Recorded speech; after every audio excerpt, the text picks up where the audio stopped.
जय जिनेन्द्र। मैं नेहा जी जैनिज्म के बारे में कुछ इम्पोर्टेंट फैक्ट्स बताना चाहती हूँ। जैनिज्म में सबसे पावरफुल मंत्र है नवकार महामंत्र, जिसमें अरिहंत, सिद्ध, आचार्य, उपाध्याय और सभी साधु भगवंतों को प्रणाम किया गया है। ऐसा ही एक इम्पोर्टेंट टॉपिक है जैन धर्म में, जिसे हम कहते हैं समाधि मरण।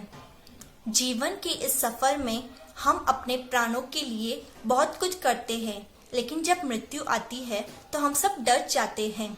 लेकिन जैन धर्म में कुशलता पूर्वक जीने के साथ ही आनंदमय मृत्यु के बारे में भी बताया गया है।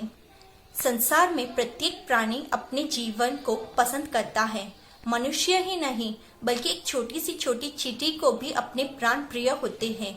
कोई भी मृत्यु पसंद नहीं करता।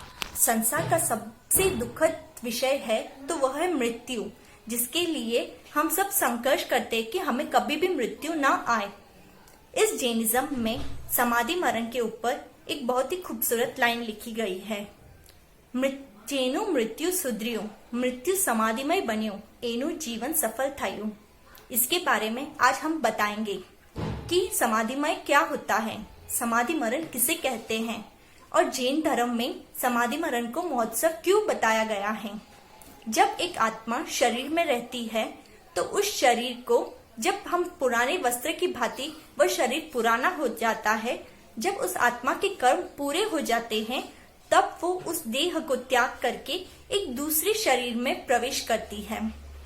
तो जब वो आत्मा एक शरीर का त्याग करके दूसरे शरीर में प्रवेश करती है, उसे हम मृत्यु कहते हैं। तो वो मृत्यु आने पर हम क्यों डर जाते हैं? जब हमारे कर्मों के सभी रूप पूरे हो जाते हैं, तभी हमें मृत्यु प्राप्त होती है। तो उस मृत्यु को हम आनंदमय कैसे बना सकते हैं? हमें तो और जीना है, हमारी सारी इच्छाओं को पूर्ण करना है, तो हम मृत्यु का आनंद क्यों बनाएं? मृत्यु तो आए तो हमारी इच्छाएं दब जाए, ऐसा सोचना गलत है। मृत्यु आना बल्कि एक आत्मा की मुक्ति होती है। हमारे कर्म सब पूरे होने पर आत्मा की मुक्ति, जैसे एक पक्षी पिंजरे में कैद होता है, वैसे ही एक आत्मा शरीर के रूपी पिंजरे में कैद होती है। जब उसके कर्म पूरे होते हैं, तब वो पिंजरा रूपी शरीर को त्याग कर देती है। इस मृत्यु को हम कैसे महोत्सव पूर्वक बनाए? आगमों में और पुराने शास्त्रों में लिखा गया है कि कई तीर्थंकर भगवान एवं आचार्य और साधु भगवंतों ने इस मृत्यु को आनंद पूर्वक और महोत्सव बनाने के बारे में बहुत सारी बातें गुप्त की है। मृत्यु को आनंदमय बनाने के लिए हमें क्या करना चाहिए? समाधि मरण करना चाहिए। समाधि मरण किससे कहते हैं? समाधि मरण उस बात को कहते हैं जब हमारे मृत्यु निकट हो, तब हम शुद्ध और शुभ विचारों में प्रवेश करें। मृत्यु निकट आने पर शुभ विचार कैसे आए? हम सब डर जाते हैं, तो ये डरने की बात नहीं है।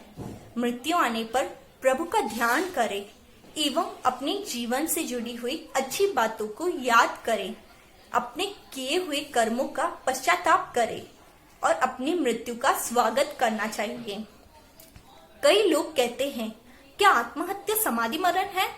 नहीं दोस्तों, आत्महत्या एक अलग विषय है और समाधि मरण एक अलग विषय है। आत्महत्या राग द्वेष से जुड़ी हुई है, लेकिन समाधि मरण राग द्वेष से मुक्त है। जब हम सब अपने राग और द्वेष से मुक्त हो जाते हैं और एक अलग ही आत्मा के आनंद से जुड़ जाते हैं, उसे समाधि मरण कहते हैं।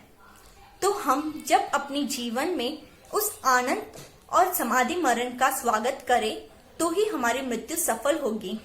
हम अपने धर्म क्रियाओं को अच्छी तरह से कर सकेंगे।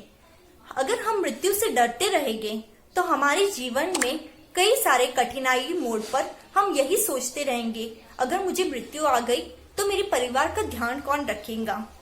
ये सब सोचने का विषय नहीं है। सब अपने अपने कर्म लेकर आते हैं। मृत्यु आने पर डरने की आवश्यकता नहीं है, बल्कि उसका स्वागत करना चाहिए। बस यही कहना है।